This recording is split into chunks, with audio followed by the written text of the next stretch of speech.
2024 లేదా 25లో డిగ్రీ లేదా బీటెక్ చదివారా? సాఫ్ట్‌వేర్ జాబ్ కోసం ఎదురు చూస్తున్నారా? అయితే కోడ్ జ్ఞాన్ 100 డేస్ కోర్సులో చేరండి. జాబ్ సాధించండి. నమస్కారం సార్. నమస్తే. ఒక స్టేజ్‌లో కంప్లీట్‌గా బ్లాంక్ అయిపోతాం. లోపల బాధ ఉంటుంది. ఆ ఇన్సిడెంట్ గుర్తు రాగానే కన్నీళ్ళు వచ్చేస్తూ ఉంటాయి. దాన్ని ఎలా ఎక్స్‌ప్రెస్ చేయాలో అర్థం కాదు. అవతల వ్యక్తి నేను బాధపడుతున్నాను అన్న రియలైజేషన్ పాయింట్‌లో కూడా మనల్ని చూడరు. ఎలా ఉంటుంది సార్ ఆ సందర్భం? ఎలా బయటపడాలి ఆ బాధ నుంచి? చాలా కష్టమైన సిచ్యువేషన్. నేను మారాను, నన్ను నమ్ము అని చెప్పినా నమ్మకపోతే అది నిజంగా రంపపు కోత అంటారు. అట్లా కోసినట్టుంటుంది. But that's how life tests us తెలుసా? జీవితంలో ఎప్పుడు అలాంటి బాధొస్తున్నా సరే ఇట్స్ ఫర్ యువర్ ట్రాన్స్‌ఫర్మేషన్. ఇది చాలా ఇంపార్టెంట్. తప్పు చేసేసాను, నేను దీని నుంచి బయటపడాలనుకుంటున్నాను అన్నప్పుడు ఎవరైనా సరే ఫస్ట్ గుర్తుపెట్టుకోవాల్సింది వాళ్ళని ఇంకా ఇంప్రెస్ చేయడానికో, వాళ్ళకి ప్రూవ్ చేయడానికో బ్రతకద్దు. హ్మ్. చెప్పేసాము, కన్వే చేసేసాము, తప్పయిపోయింది. ఎందుకంటే మనము హర్ట్ చేసింది వాళ్ళకు కూడా హీల్ అయ్యే టైం ఇవ్వాలి. కంపల్సరీగా హీల్ అయ్యే టైం ఇవ్వాలి. ఆ టైం ఇవ్వనప్పుడు నేను ఇంత చేస్తున్నాను కదా, నువ్వు ఆ మాత్రం అర్థం చేసుకోవేంటా అని ఉంటుంది. అదొకటి. సెకండ్, ఎంత చేసినా కూడా హర్ట్ చేశాము కాబట్టి, అది వెళ్ళిపోయింది కాబట్టి దానికి సంబంధించిన గిల్ట్ మనలో ఉంటుంది. ఇలాంటప్పుడే ఆ లోపల ఆ ఫీలింగ్, ఆ బాధ ఉన్నప్పుడే కొన్ని మనకు హైలైటర్స్ చెప్తారన్నమాట. అందులో ఫస్ట్ థింగ్ వచ్చేసి తప్పు అందరూ చేస్తారు. హ్మ్. తప్పు చెయ్యడము తప్పు కాదు. తప్పుని తెలుసుకోకపోవడం తప్పు. సో, తప్పు తెలుసుకున్నవాడు వెరీ గుడ్. బయట పడవచ్చు. That's okay. ఓకే 1. సెకండ్ వచ్చేసి ఒక తప్పు జరిగిపోయాక అది యూనివర్స్‌లోకి వెళ్ళిపోయింది. యూనివర్స్ నుంచి నువ్వు వెనక్కి తీసుకురాలేవు కాబట్టి ఇక్కడ ఎక్కువ సార్లు రిపీట్ చేసుకోవద్దు. ఎనీ తప్పు అయ్యో! నేనిలా చేశాను, నేనిలా చేశాను రిపీట్ చేస్తుంటే రియల్ లైఫ్‌లో లేకపోయినా మన మైండ్‌లో వూండ్ అలాగే ఉంటుంది అంటారు. So, you or every day creating that wound. అందుకనే మానలేం.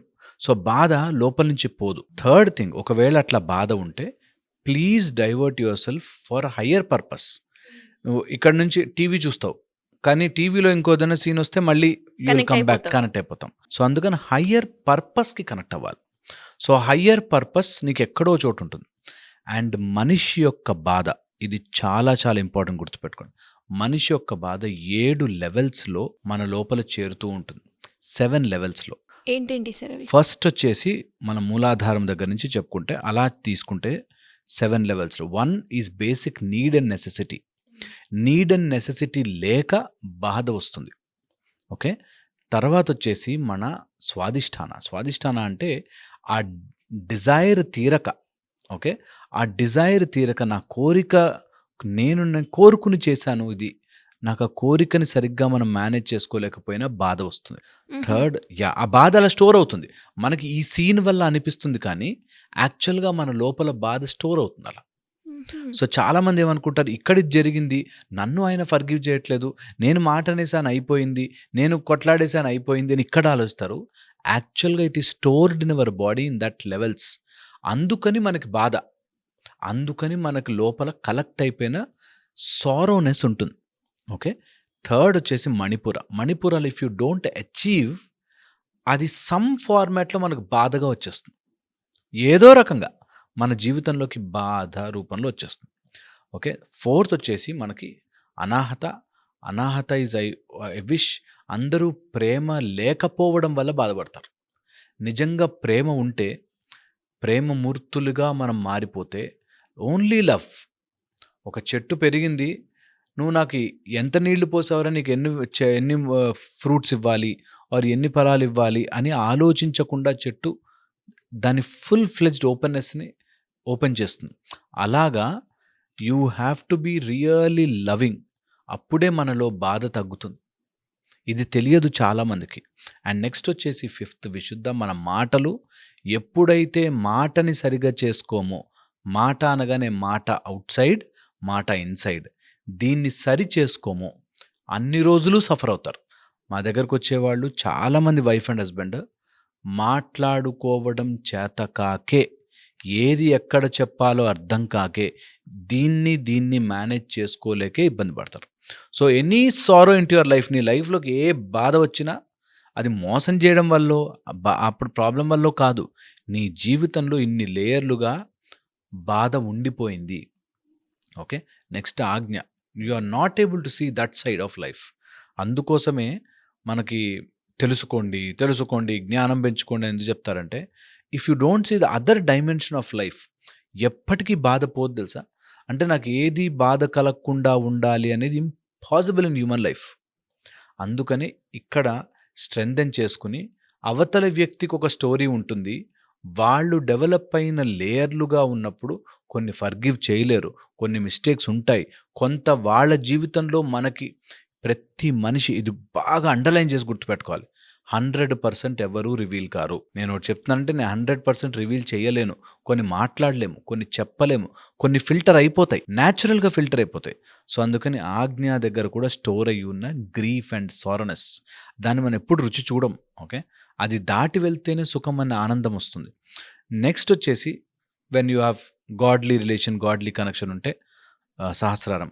నీ బాధ ఎప్పుడు కూడా అన్నీ అయిపోయినా కూడా జీవితంలో, మనిషి జీవితంలో బాధ ఉంటుంది. ఎందుకంటే ఇది కనెక్షన్ లేదు. అన్నీ అయిపోతాయి. వాడి డబ్బులు ఉంటాయి, ఆస్తుంటాయి, పేరుంటుంది, మంచి పెళ్ళ, మంచి భర్త, అన్నీ ఉంటాయి. అయినా ఎక్కడో మనిషిగా అన్ఫుల్ఫిల్డ్ ఆ బాధ ఉండిపోతుంది. అది గాడ్ కనెక్షన్. సో అందుకని మన జీవితంలో సారోనెస్, మానవ జన్మే సారోనెస్కి అలా మూలం మనం వేసుకుంటూ ఉంటాం. అలా ఉంది కాబట్టి ఇక్కడ ఉన్నాం. ఇది బాగా అర్థం చేసుకుంటే మనిషి జీవితంలో బాధ ఉంది కాబట్టే ఈ ప్లేన్లో బ్రతుకుతున్నాం. లేకపోతే ఇమ్మీడియట్గా భువర్, స్వర్గ, జన, తప, మహ ఇలా వెళ్ళిపోతూనే ఉంటాం. మనం ఇక్కడ ఉండడానికి కారణాలు వెతుక్కుంటాం. అందుకోసమే ఈ ప్లేన్లో ఉంటాం. భూమి మీద ఉన్నాము అంటే భూమిలో ఉండడానికి ఇక్కడ ఏదో నాకు తీరలేదు అనే దాంట్లో ఉంటాం.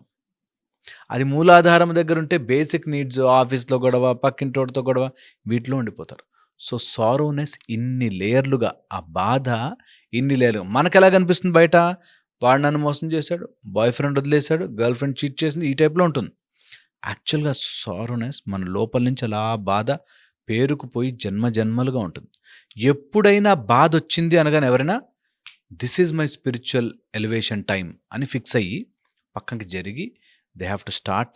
నా లోపల బాధ ఉండడానికి నేను ఏం తీసుకుని వచ్చాను, ఏం తీసుకుని వెళ్తాను. చాలా ఈజీ అండ్ సింపుల్ మెథడ్. నేను ఏం తీసుకొచ్చాను, నా పుట్టుకతో నాతో పాటు అతను లేడు, నేను పోయేటప్పుడు నాతో రాడు, నేను ఈ మధ్యలో అతన్ని ఇంప్రెస్ చేసేసేయాలి అని అనుకుంటున్నది ఏంటి? ఇప్పుడు ఈ బాధ నేను క్రియేట్ చేసేసాను తెలియక, ఇప్పుడు తెలుసుకున్నాక దీనిలోంచి బయటపడడం ఎలాగా అనేది చాలా చాలా ఇంపార్టెంట్గా ఆలోచించుకోవాలి. ఇది గనక చేయగలిగితే you will see life in a different dimension. అందుకే ప్రతి వ్యక్తి జీవితంలో ఒకసారి ఆ సారనెస్ వస్తుంది, ఒకసారి ఆ బాధ వస్తుంది. ఆ బాధ వచ్చినప్పుడు ఎమోషన్స్ అందరికీ వస్తాయి. ఆ ఎమోషన్ ద్వారా అర్థం చేసుకోవడం ఉంది సార్, అది జ్ఞాని యొక్క లక్షణం. ఒక నిజంగా తెలివైన వాడు ఎమోషన్ వచ్చింది, నిజంగా బాధ వేసింది, ఈ బాధ నుంచి నేను ఎట్లా ఇంప్రూవ్ అవ్వాలి, ఎలా దీన్ని బెటర్ చేయాలి, ఎలా నాలో నేను క్లెన్స్ చేసుకుంటూ ఉండాలి. చేసుకుంటే వీఆర్ ఆల్ ఆనందమయ స్వరూపం. మన శరీరాల్లో కూడా 5 లేయర్స్గా ఉంటాయన్నమాట.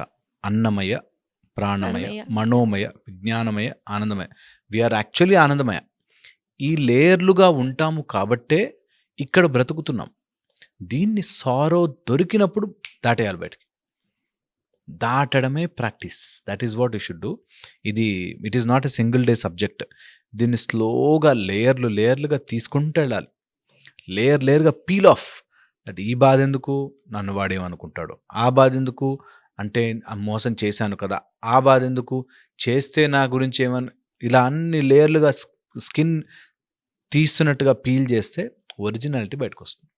దట్ అండర్స్టాండింగ్ రావాలి. No words sir, great. Thank you so much.